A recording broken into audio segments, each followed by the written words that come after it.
I'm Catherine Sharon, host of the podcast Horse Tales with Cat. My guest today first drew attention when she entered the international ring at Spruce Meadows when she was just 15 years old. Since then, she has placed second in the Rolex 5-Star Pan American Grand Prix, third in the RBC 5-Star Grand Prix in Ottawa, and helped the United States secure a third-place finish as a member of the BMO Nations Cup team at Spruce Meadows in September of 2025. Elena Haas hails from Oakland, California, where her family still lives. However, nowadays, you will find her in either Winston-Salem, North Carolina, where she studies at Wake Forest University, or in Wellington, Florida, where she trains and competes. Elena, welcome to the show. Thank you so much for having me. So I'd like to start with how you began in riding. And I thought your background is a little bit unusual in that it doesn't appear that anybody in your family actually rode. So how did you get started on the journey? So no one in my family actually rode horses, but my dad grew up on a cattle ranch in rural Missouri, and I would go visit with my family every summer. And I always loved the animals. My grandmother would help take care of some of the sick calves, so I would always go with and help her sort of tend to them. And my grandpa saw how much I loved the horses, and so he decided to go out and buy a retired broodmare so that I would have basically a pet horse on the farm. And I fell completely in love with her. Her name is Sunny. She's actually still alive now. She's 35. Wow. But that was my first experience with horses, and I basically begged my parents to bring me to a farm when we got back to California. And after a few years of begging, they signed me up for a summer camp. And I was 7 years old then. And after that, it was lessons, and I just never stopped. I fell in love with it. So I didn't realize you started quite so young. So from 7 to 15, who were you training with at that point? I was actually quite taken by the fact that I saw that you did your last junior year with Richard Spooner, who I actually had on the show last year and loved. And I read that he had said to you, focus on the art and the success will come. Tell me a little bit about before Richard Spooner. Who were you training with before him? So I was in a lot of local barns when I first started. I didn't actually get my first horse until I was 11, and there was just a local barn maybe 10 minutes from my house. And then I ended up moving to ride with Meredith Herman when I was 15. And that's sort of when I became a bit more serious. I mean, I'd always wanted to ride and always wanted to compete, but that's when the training definitely became more serious. And then I think I was 17 my last junior year, and I had just gotten a really incredible mare named Santana, and Meredith brought Spooner in to help me. And so I spent my last junior year with him, and that really changed everything for me. Yeah, that quote, it still holds very close to my heart. And I kind of remind myself of that because the sport is, full of lots of ups and downs, and there's a lot more hard days than maybe winning days. But I think when you just fall in love with the art and fall in love with practicing and your horses and just trying to find ways to make them better, and even just the quiet moments, my favorite thing to do before a big class is just sit in my horse Claude's stall and kind of spend some quiet time with him. So I really think that just the more you can appreciate sort of the craft, the more enjoyable it is. So he really not only showed me that, but he also was sort of the first person to tell me, like, you're really good at this. Like, you could actually do this if you wanted to. I'd always wanted to, but I didn't really have that belief in myself. And he was a huge, huge turning point for me in my career. Well, I think that's such a gift, having someone believe in you. Definitely. I think, isn't that interesting? I didn't realize that that was also a gift that he gave you. I was curious because one thing that I noticed in all the photos I've seen of you, you do exude such a quiet joy. And I almost get this sense like you're an old soul, because you're clearly enjoying every moment, but it's not this exuberance. It's just an inner peace. And so I guess I'm not surprised by the fact that you said that you like to spend a little quiet time in the stall with your horses before you compete. Do you feel like, I was wondering, just because I had this conversation with Jenna Friedman Lopez recently, she said that she feels like sometimes we're born with this gene for the horses and that it's just something that you can't get out of your blood. Do you feel that way, that it was just something instinctive in you? I definitely do feel that way. I think nothing really made sense for me to get into this sport, right? And I actually played every other sport imaginable when I was a kid. I'm very lucky now. My parents are incredibly supportive and they love the sport, and they've kind of become invested in it with me as I've grown a passion for it. But initially, it wasn't that way. And so basically, basically every step up should have gone a different way if you looked at it at the time. Like I shouldn't have ended up on the East Coast. I'm from California, but there was just always something in me that really wanted to try and do this. And again, that's why Spooner was so incredible for me, because I always wanted to. And he was like, at least you can try, never be the one to tell yourself no. But I also think to that point, there was a long time where I didn't necessarily think I would be here. And it's really special to hear actually, but I think that's where those quiet moments and just the quiet joy sort of comes from, because yes, when the days are hard, I think just remembering that there was a point where I absolutely like dreamed and this was everything that I ever wanted. So, how can you not enjoy it? And at the end of the day too, like your horse doesn't know how much you paid for them. Your horse doesn't know maybe the goal that you have for them. They just know how much you love them. And that's something that I really try and carry through every day. I love that you said that, because I know I've had to remind myself of that on occasion, because I have one horse who's gone through ups and downs that normally have been associated with some sort of pain for him. Mm-hmm. And those moments when it's not going well, it's true. You forget that he doesn't know what my goals and dreams are. Yeah. He just knows he's my horse and that I love him and he loves me, and he'd do anything in his power to try to get me from A to B, but sometimes he can't. Yeah, exactly. The other thing that was interesting for me was I realized that really a lot of your major shifts came during COVID. And I wondered if you could tell our listeners a little bit about that, because I know, like you, I actually got my last horse in spring of 2020, which was just when COVID was kind of hitting everywhere. And yet it became such a great opportunity to be training. And it was the one thing that we could still continue to do, even when everything else was shut down. Yeah, absolutely. I mean, it's really hard to kind of look at the tragedy that COVID was and think that maybe there were some blessings in that, but that is sort of what happened for me because, like you said, it is the only thing we were able to do. And also, up until that point, like I mentioned, my parents were very strict about you're not going to miss school, you're not going to go to that many shows. And then all of a sudden, the world was on hold, but we could go ride our horses. And it totally shifted something because then, even when remote learning happened, because I did go to an in person high school, I was able to just plan my schedule. So I would drive to the farm around 7 a.m. because my farm was an hour from where I lived. And I'd log into classes, do all those, and I would just spend the entire day at the barn and I would be riding all day long. And I got to ride not just my horses, I had two at the time, I think, but I was just always there. So I got to ride every single horse that came in. We had a lot of sales horses there. So it was just so much saddle time. And then it ended up being a bit bonding for my family as well because we're all in lockdown. We're just sharing time together in the house and everyone gets a bit stir crazy. So on the weekends, my brothers would come with or my dad would come with, and it kind of just became this peaceful escape. But at the same time, I was putting in so many hours just riding and practicing. And I think that actually was what showed my dad, especially, maybe how serious I was about it, that I was willing to kind of sacrifice a lot and put myself through rigorous schedules to be able to do this. And also just how much joy it brought me because it was a very difficult time. It was very stressful. There was so much happening in the world. And this really just brought me some peace. And I think that meant a lot. And then when learning went back in person and shows sort of resumed and stuff, I actually said to my dad, like, I really want to go to indoors. I'd never done that before. And I was in a position, I'd spent the whole year with Richard, like I said, and it's like, I really, really want to do this. And he helped me transfer to an online school. It wasn't asynchronous. I still had meetings and I had to kind of plan my schedule accordingly.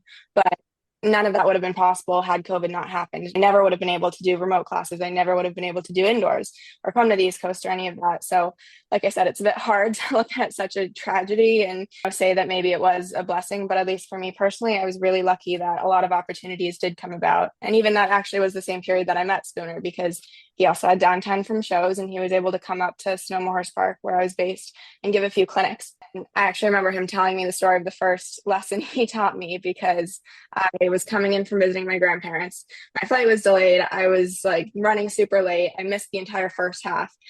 And my old trainer Meredith had gotten on my horse and warmed up for me. I got there, he threw me on for like just to go straight into jumping, of course. Hadn't ridden in a week. And apparently I wasn't bad. And he just turned to me and was like, this girl can ride. And I was like, oh, thank God. But yeah, like I said, it was a very, very odd and very hard time. But a lot really did end up coming from it for me. Well, and I also was struck by the fact that you were quite young. I mean, if I do the math correctly, you would have been, were you 18 at the time or 17? 16 or 17, 16. yeah.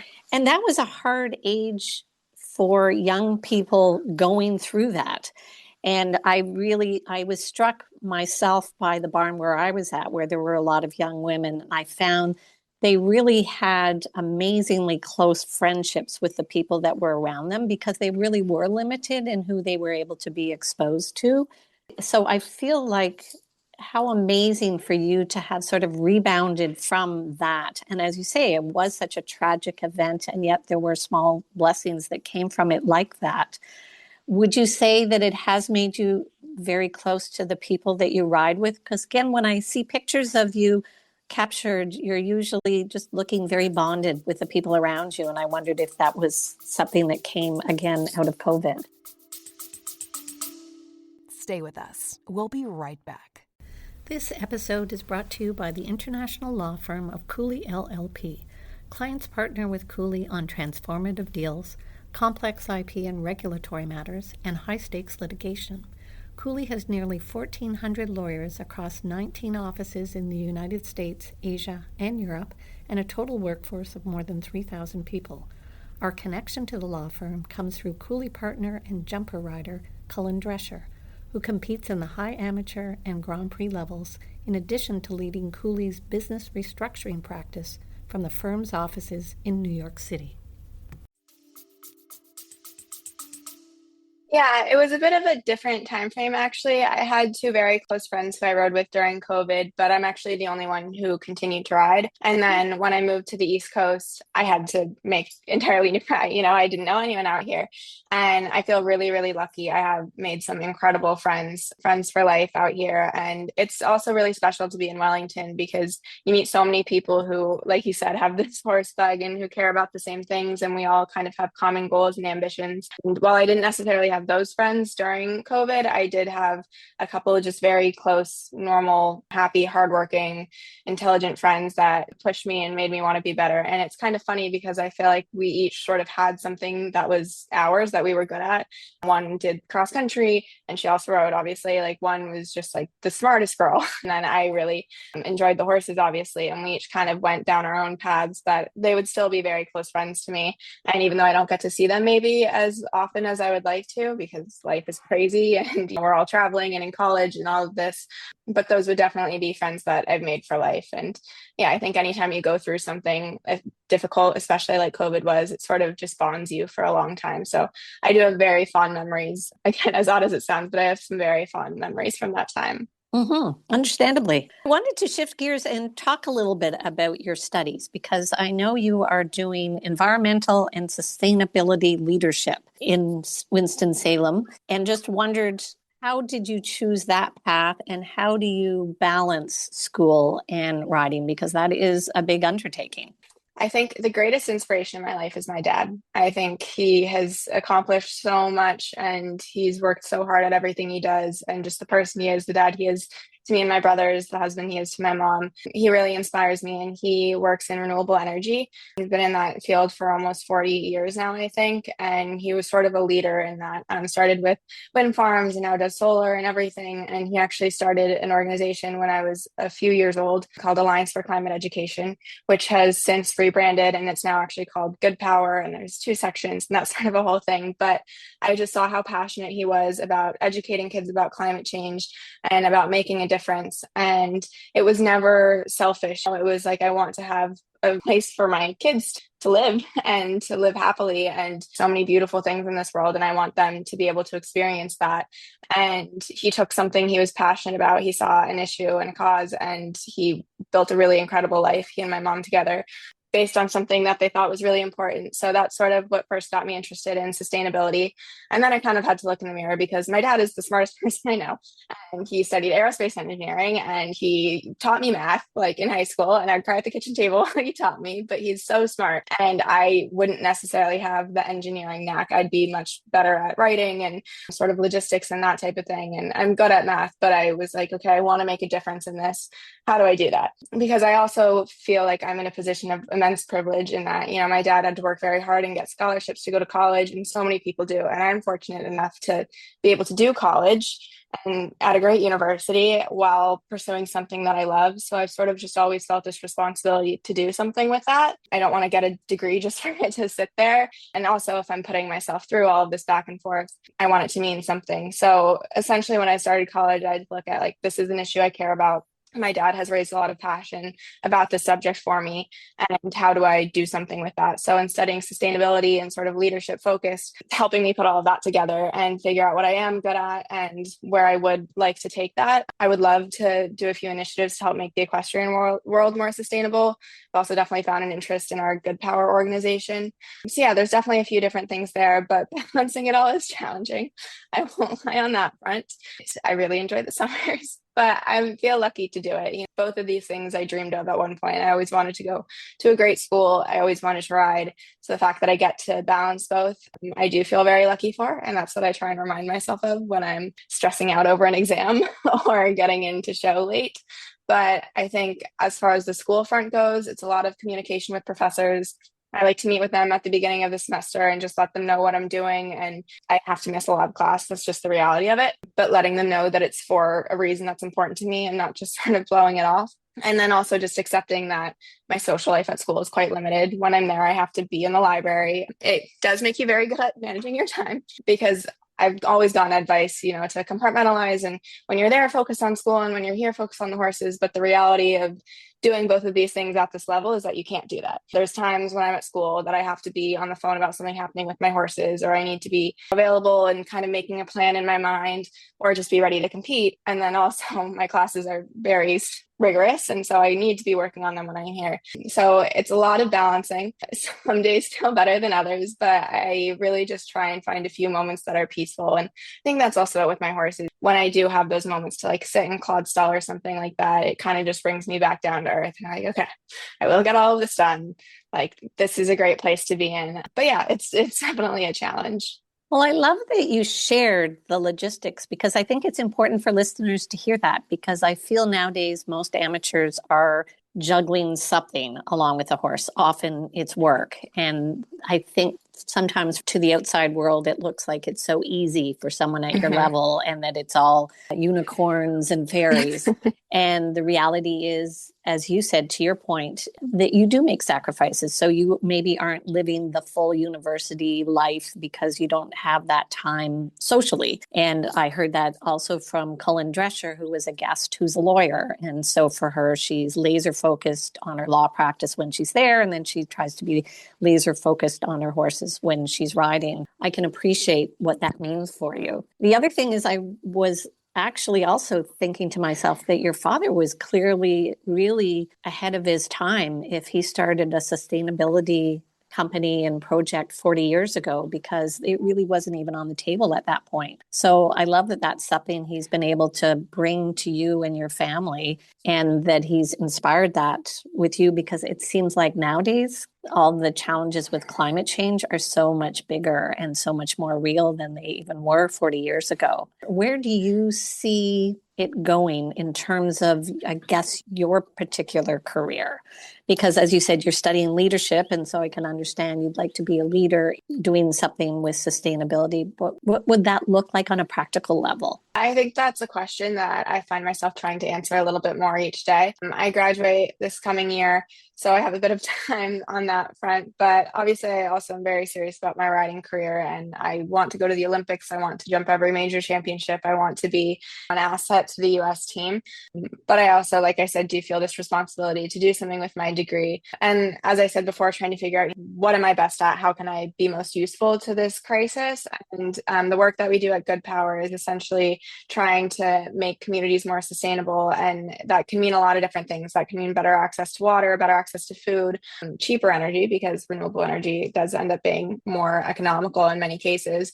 And I've found a lot of, I guess, just importance in doing that work. It feels very fulfilling to actually see your impacts help someone's day-to-day life. So I would definitely love to be more involved in that. And then there's so many different ideas that I would have. I interned at this company called Hoofprint, sorry, that was working with Wellington International for a bit to help make them more sustainable. So there's a lot of different avenues. There's probably a lot of things that we can do in the horse world that I might not be the one to have the idea of the science behind it, but I would love to help implement it. So that's sort of where the leadership thing comes into play. I don't actually see myself as that much of a leader, but I do know that I have all of these sort of things in front of me, and I feel like I can sit down and try and work them out a bit. So, I mean, I think riding is always going to be at the forefront of my life. It's what makes me happy, and not everyone finds something that they're so passionate about. So I'm really grateful to have that. But I do have this thing, and whether it be working at my dad's company, Orion Renewables, or more involved with the nonprofit Good Power, I'm not totally sure what that balance is going to look like, but I feel grateful that I have options in front of me and want to see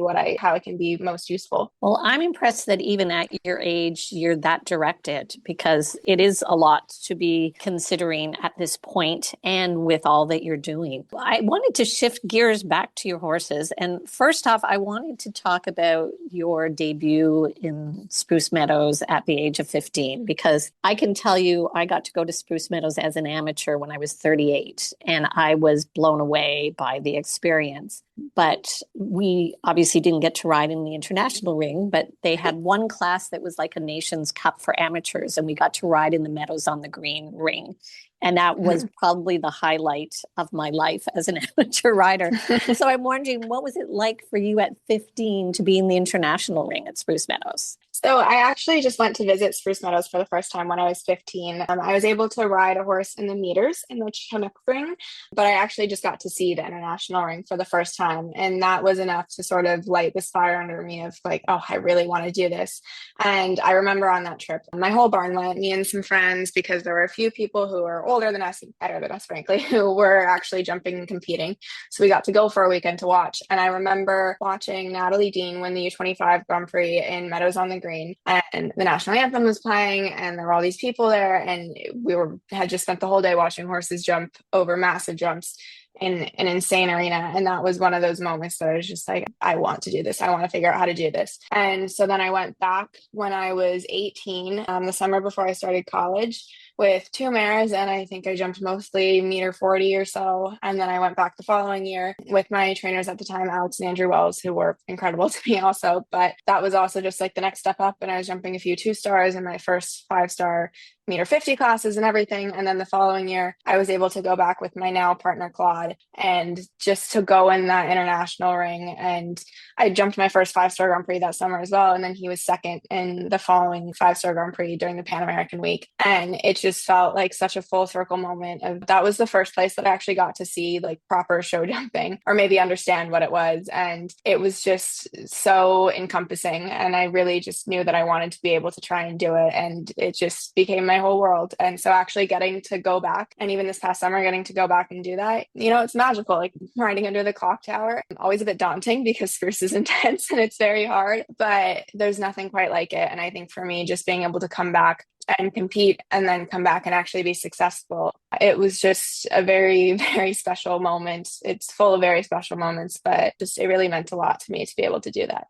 And also Spruce is in Calgary, which is only about a 2-hour flight from Northern California, where my parents live. So whenever I'm there, I'm able to go home for a Monday and visit them, or they come up and watch a lot. So it does just feel a bit homey to me as well. And it's just kind of all these things. And Spruce is amazing on its own, but just having all of it together in my family, it just makes it a very special experience. I love that you said that about just your family being able to join you and the whole event, because I don't even know necessarily what makes Spruce Meadows so magical, but I think I read somewhere that you'd made a comment about it was almost like Disney World for horses. And yeah. I feel the same way. It is all about the horse when you get to Spruce Meadows, and it's just a very warm and welcoming spot. And certainly the spectators are very educated and they're really into it. So that I would imagine for you competing is a big deal. But yeah. I was also struck by the fact that, so I got to really see you in person the first time when you were third in the big RBC 5-star in Ottawa, which is where I live. And I think what I was most impressed with that day was that that was a really tough course. There were very few that went on to the jump off. And in the end, it was 3 women that placed first, second, and third. And it was also a female course designer. At the time, I had thought if I got to speak to any of you, I really had wanted to ask, did you feel like you had an edge because you were a woman and that you maybe thought a little bit differently about the course? Because I can actually say that a few female riders have said to me that because they don't have the strength and power of a male rider, a lot of times they have to do things a little bit more intuitively. I just wondered, did you feel like that was an advantage for you? It's interesting. Actually, having an all-female podium was very, very cool. But yeah, I think that course was very difficult. I remember that day well. I'm not sure if that necessarily gave us any advantage, but I will say definitely just like different people, like different types of horses, men and women also have different strength, just the way that we're built. But I'll say for myself and for Claude that day, it took a lot of trust to jump that track. That ring was difficult. There's quite a big slope and obviously big fences, and it was a bit deep as well. So everything felt even bigger.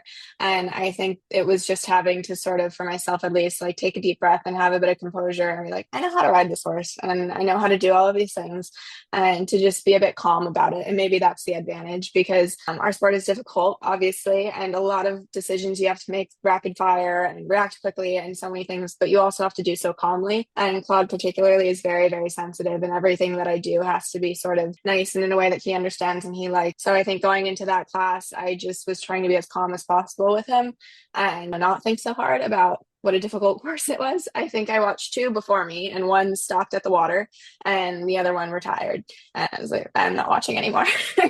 So maybe it is just a little bit of calmness of like, on any given day, anyone in those classes can jump clear. It's just a matter of everything coming together. And so kind of making your mind clear, making your mind quiet. So yeah, for me, I think that was maybe the advantage. Maybe that is something that us girls are a bit better at than boys, but I'm not so sure on that one. But yeah, and that was a very special day.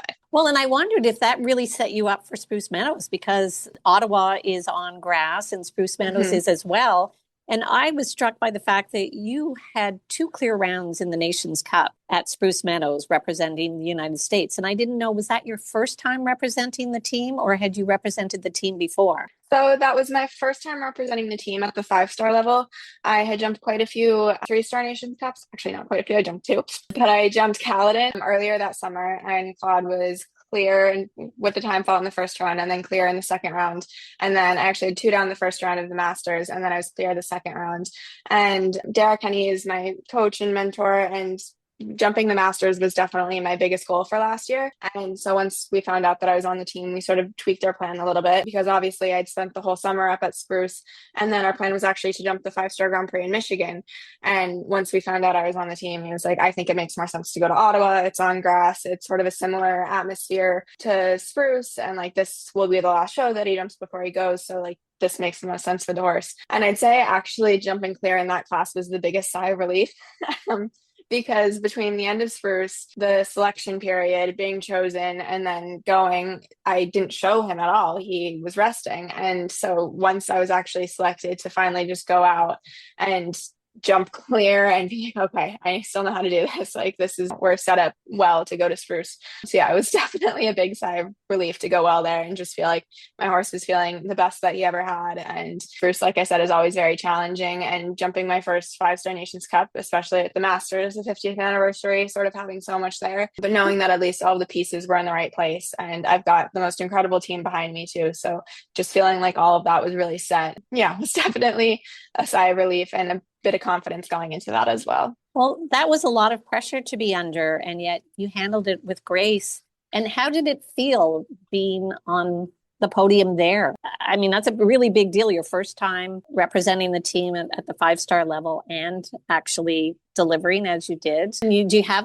a vivid memory of what it felt like? Yeah, I don't think I will ever forget that day. That was by far the most special day of my riding career, maybe of my life. It was a dream come true, truly. I've talked about Spruce and how amazing it was to be there. So to have my first 5-star Nations Cup there, and the atmosphere, and having kind of been there and being close to home, having both of my parents there, my trainer Dara and Will, and just kind of having all that come together. And I was also so lucky. My teammates were incredible and so welcoming because I was very nervous between Laura, who I have looked up to since I learned what show jumping was, and Lily, who was such an inspiration to me when I was in high school, and Aaron, and just the entire team, and my vet, Dr. Heather Sherman, being there, and Robert, just all like the whole team behind it. And I will say also that we're very lucky growing up in this sort of American system, having a lot of support from the start. I know, Erin Keating, since I was probably 17 and I went to Young Riders for the first time, she was the first one to message me after I jumped clear. She does a lot of the youth programs and sort of the 3-star tours. So also to feel like I had the backing of people that have kind of seen me grow up in this sport, and just to share that with all of them. And then jumping a clear round was felt like every bad day and every hard moment and every difficult conversation had just faded away. And yeah, to be able to share that with the people who mean the most to me, and with people also that I look up to so much, and then actually being on the podium was just like a finish that I could only have dreamed of. So it was really, really one of the most special days. So let's talk a little bit about how you get into the mindset that you have, because you are very positive and you do seem to show a lot of grace under pressure. And I did note that you had worked with Dr. Bob Rotella. And that was interesting to me because when I spoke with Jenna Friedman Lopez, she had listened to his book for years. And then she finally, I think, had an in-person session with him last year. And she really has been inspired by him. So I wondered, how did your relationship with him develop, and how has that impacted your mindset? I was very fortunate to be introduced to him by my prior trainer, Andrew Wells, who also works with him and has a great relationship. And I've spoken to him quite a few times over the last few years, and he has helped me so much because I really struggled when I first came to Wellington. And then sort of as you progress in this sport, you face new challenges. I'm not a very confident person. That's probably what I struggle with the most. And I remember the first day that I met with him, it was my first year in Wellington, and I just felt like I didn't belong. I had never been here before. I had never jumped at this level. I just sort of was having some imposter syndrome. It's like, this is everything I've dreamed of, but like, am I good enough? Am I cut out for this? And he said to me, "Do you ride horses?" And I said, "Yes." And he said, "Then you deserve to be in Wellington." And I was like, okay, well, that's a simple way to put it. But he's really helped me with the confidence piece a lot, because I also am, I like to think that I'm a nice person and caring and everything. And he would say to me, you can be the nicest girl in the world outside of the ring, but if you think about the sport that you have to do, you are competing against the best riders in the world. There's no sport like this where you're just up against, can jump any given week and be against world number 1, 2, 3. And he's like, in order to win, you have to genuinely believe that you are better than the best rider in the world. Like, what an egotistical thing to think, if you put it that, but that is kind of true. And the only way to go in and win is if you actually think you can. And so he's like, be the nicest girl in the world outside of the ring, but when you walk in, you have to think, this is easy. Like, this is a cakewalk. So that was a really big mindset shift for me early on. And then as I've sort of progressed and had a bit of success and, been put in more pressure situations, because it's almost easier to have success when you feel like no one's watching you. And all of a sudden having people watch you brings a whole different sort of mindset. And something that he really has ingrained in me in the last year, especially, has been just giving myself permission to have fun and to enjoy it. And I obviously really enjoy my horses on a day-to-day, but it got to a point where I was putting so much pressure on myself in the ring. And I still struggle with this now. It goes in waves, but I was putting so much pressure on that I maybe wasn't even enjoying it as much as I wanted to, or as much as I could. And I was making mistakes that I wouldn't normally, because I was just so hey, this needs to be perfect. And he's like, you got to let go. You got to be free. You have to give yourself permission to enjoy it. Just as much as you're giving yourself permission to think that you're incredible, you have to give yourself permission to just enjoy exactly where you're at. And he told me before I went to Spruce this summer, I was pretty nervous about going, because obviously the year before I had a very good result and I didn't have the best winter season. And he said, I want you to be able to look in the mirror at the end of every single day and be obsessed with how you felt. Fall so in love with your own world, fall so in love with your mind. He's like, just be so at peace. I want you to feel obsessed with how you felt that day, obsessed with how you felt when you're riding. And there were definitely rounds where I was not obsessed with how I felt, but for the most part, trying to just carry that through and just really simplify things, because I also overthink and I struggle with confidence and I can be very insecure. So I think just trying to breathe through all of that and just remember why I started and remember that I love this, and to just kind of keep things simple and enjoy them. So he's definitely told me probably a million more things than that. But he's really an incredible asset to have. And I think that anyone has the resources to speak with any sort of professional like that. Obviously, Bob's incredible, but you should absolutely take the opportunity to do so, because this sport is hard and it's demanding. And I think just asking for help when you need it is one of the strongest things that you can do. And Bob has been amazing for me because he's met me where I'm at over the years, and what I've needed has changed and my mindset has definitely changed, but he definitely has given me so much strength, and he's absolutely wonderful to work with. And I gain a lot from it every time I speak with him. Thank you for being so vulnerable there.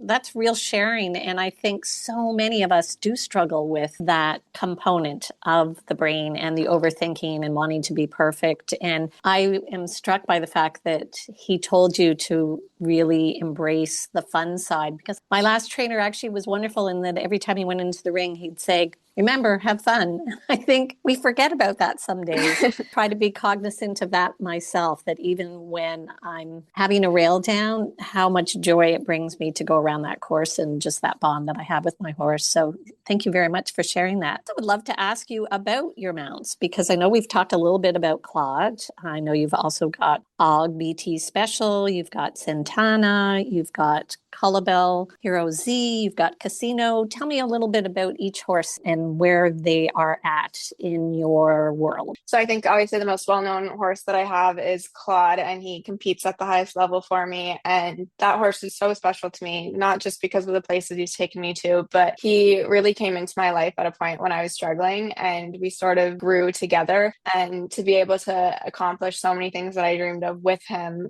just has meant so much to me and probably healed me in so many ways. I enjoy everything I do with that horse, whether it's flatting or taking him out for grass. He just has such a gentle and kind demeanor, and he's incredibly intelligent. He actually is a lot like me. He's a bit anxious and he kind of overthinks, but he will never make the same mistake twice. He's one of the most intelligent horses I've ever worked with. And I was very lucky, and Andrew Wells found him for me, and he had been ridden by David Blake, and David definitely also helped us sort of develop that partnership at first. And then I started working with Derek Honey a couple years ago now, and he just brought us to an even higher level. And so it's also just nice to see how much he's progressed and how much I've progressed alongside him. So he's one of the most special animals I've ever met. And yeah, every day with him is a blessing. So I'm just so lucky to have a horse like him in my life. And then I got him special when he was 9 years old, and he was probably the most fun horse that I had for a while. He hadn't done so much show jumping, actually.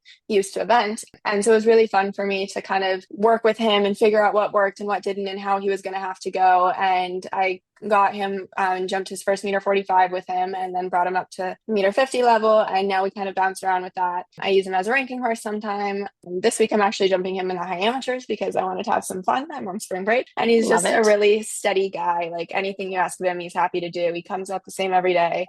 He's got such a silly personality, and he's definitely just a horse that I really enjoy. And then Colibel is somewhat of a newer ride for me still. Dara, my trainer, is actually showing her right now to get a bit of experience with her. I had a bit of a bobble last summer, and so he took the reins and is just helping bring her along. But she's very, very special to me. She's so talented. She's so careful and so much scope and so much heart. She is the queen of the barn, and she knows it. And she is also very special to me because I bought her the same week that I had to retire my mare, Santana, who sort of brought me all the way along. And unfortunately, she recently passed away, actually, but she did absolutely everything for me. Like, we grew up together. I got her when she was 9 also. I was 16, and we moved across the country together. We jumped my first Young Riders. My first National Grand Prix was her first National Grand Prix. She, on paper, probably shouldn't have done all of the things that she did, but she literally brought me out here and showed me what this world was. And then my first time jumping on a senior team, she came with and jumped the ranking classes, but she was the first horse that I ever wore the pink coat on. And she just always knew when I was down and I needed something. And again, I kind of had a hard period of my life, and she just was always there and always steady. And yeah, so getting Belle the same week, and they share so many of the same characteristics. So unfortunately, though she's no longer with me, I know she's looking over, and I do see a lot of those similarities in Belle. So yeah, it's just really special to have those little bonding things. I just wanted to interject there because I thought it was interesting that you said you felt like Belle has a lot of those qualities, because when I had to put my old horse down at 21, I feel like sometimes he comes across in my new horse, because my new horse isn't necessarily as kind and generous as my old horse was. And I almost feel like sometimes my old horse comes to him and says, hey, take care of this girl. She'll be good to you. So I kind of get Yeah. that feeling. And I did want to acknowledge your loss. That's a really big deal. I know what it was Yeah. like to put down my first horse that had been through everything with me. So just wanted to acknowledge that. So sorry to interrupt you. Yeah, it's definitely very hard, and sort of, especially going through as much as I did with that mare. And we really did grow up together, and I wouldn't be here without her. That's really just the bottom line. I wouldn't be here if I hadn't gone through all of those experiences with her. She gave me so much confidence in myself at a point where I really had none. And she was also the horse that Richard and I had worked with together. So there was always sort of that. But it was really just any time that I needed someone to have my back, Santana did, as cheesy as that sounds, but she did. And she just had the kindest demeanor, but she was also a bit of a diva. She was the queen of the barn. She loved eating. Like, she would just put her head in her bucket of grain and slosh it all around. And it took me 2 weeks to be able to put a bridle on her. She was massive, but you really had to earn her trust. Like, she needed you to feel like you had earned the right to be around her. And even if I maybe didn't put it on for a day, then she would give me a hard time the next day. But at the end of the day, she was so sweet and so caring. And Belle just has those same qualities of like the biggest heart. And she is a diva as well. She's the queen of the barn and she knows it, but she's also just the kindest, sweetest, most gentle mare.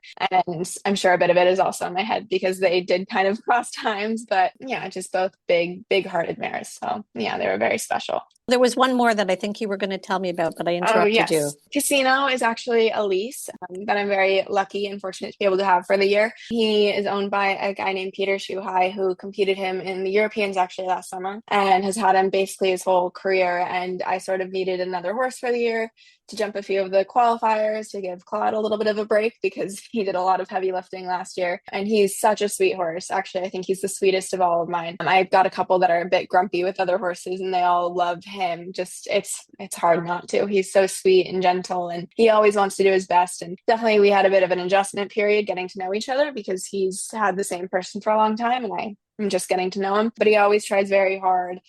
He's just a really sweet horse to have around the barn. So I'm really enjoying my year with him. So having all these different mounts and you've already achieved so many things, what are your short-term and long-term goals with your horses and with your career of riding?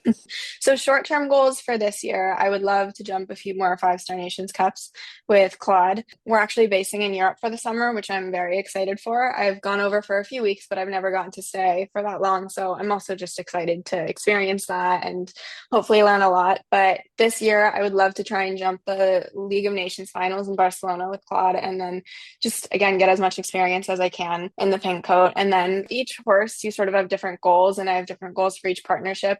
I'm going to take the ride back on Kyle Bell soon. So just kind of getting more confidence back with us and hopefully stepping up to some 3 and 4-star Grand Prix with her. I'm getting Casino in a place where he can actually fill in for Claude and jump those qualifiers and sort of have that be his role. Special is sort of my fun guy. I get to make my plan with him a bit. He won a 2-star Grand Prix last fall and I just enjoy sort of placing him in whatever I think I'll have fun with. Like he jumped a couple of the 4-star ranking classes last week in Ocala.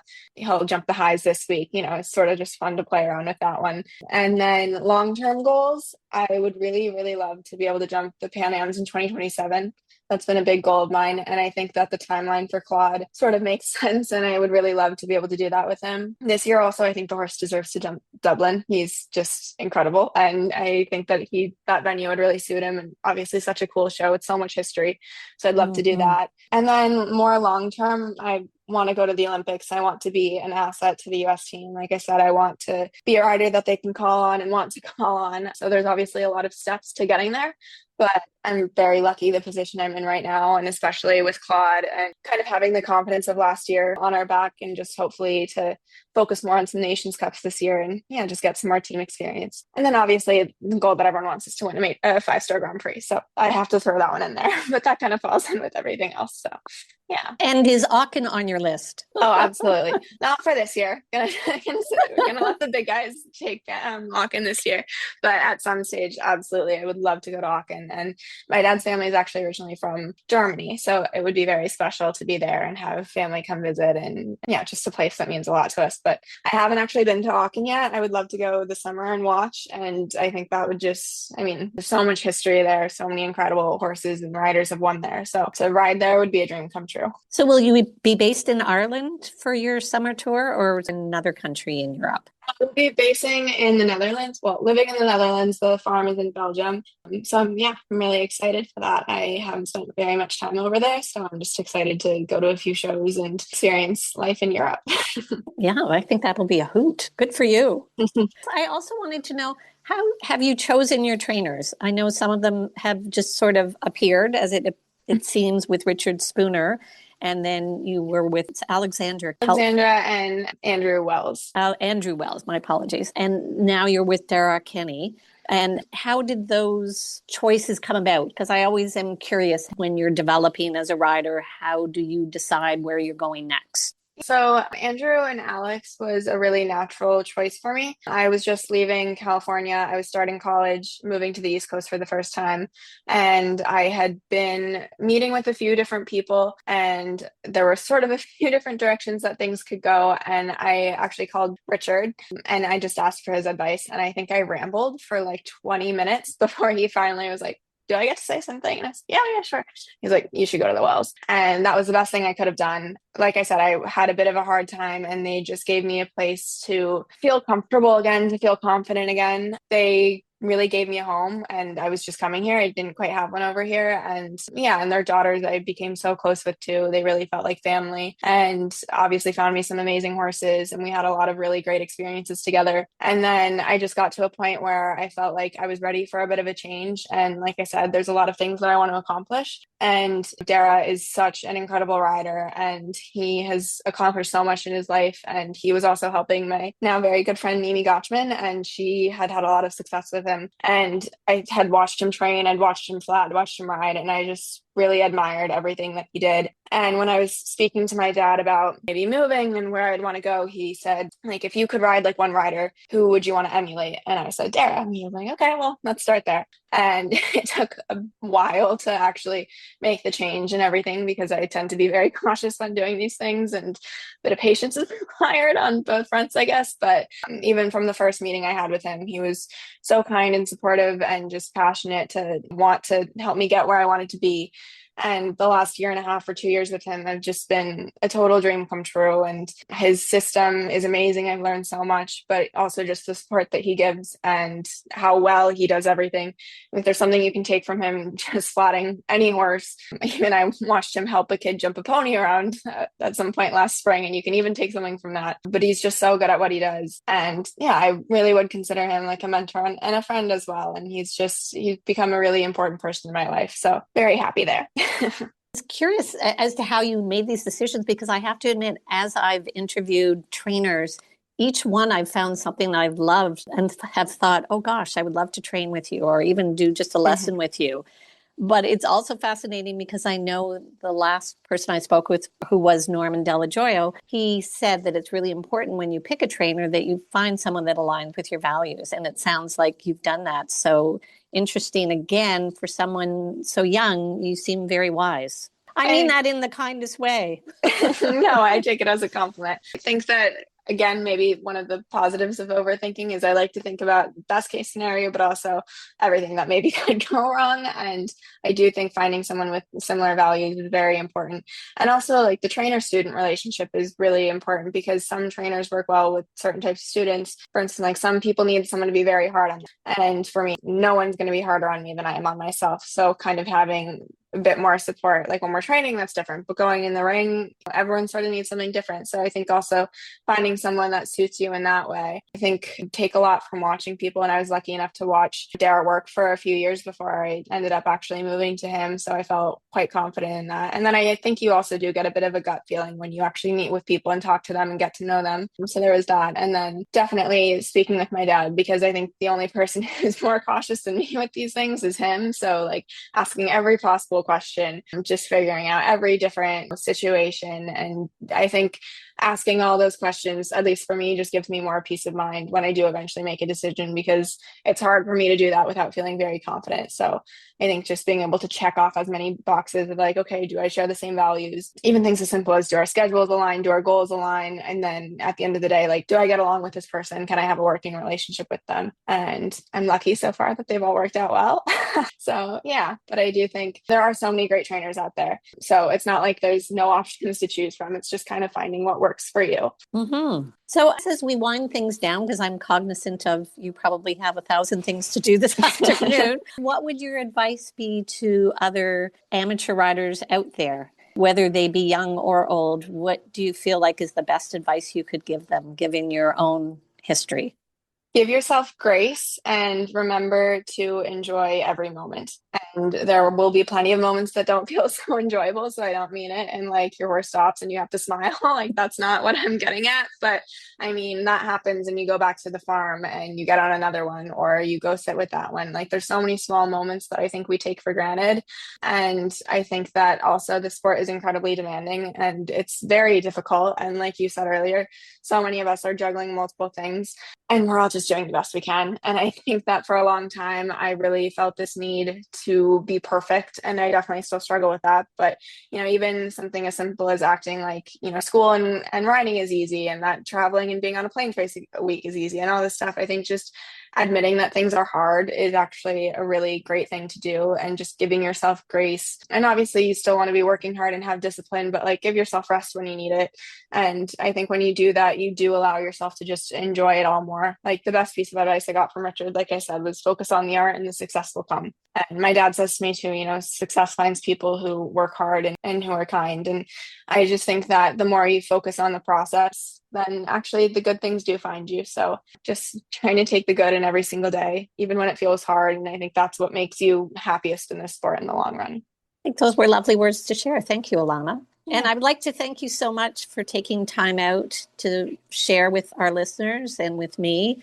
I feel like there's lots of people out there that need to hear what you had to say. And I really wish you the greatest success moving forward in both your riding career and whatever you decide to do with your working career. Thank you so much. Thank you for having me. It was a lot of fun. Thank you. If you'd like to learn more about the podcast or upcoming guests, please follow us on Instagram and Facebook at Horsetails with Kat.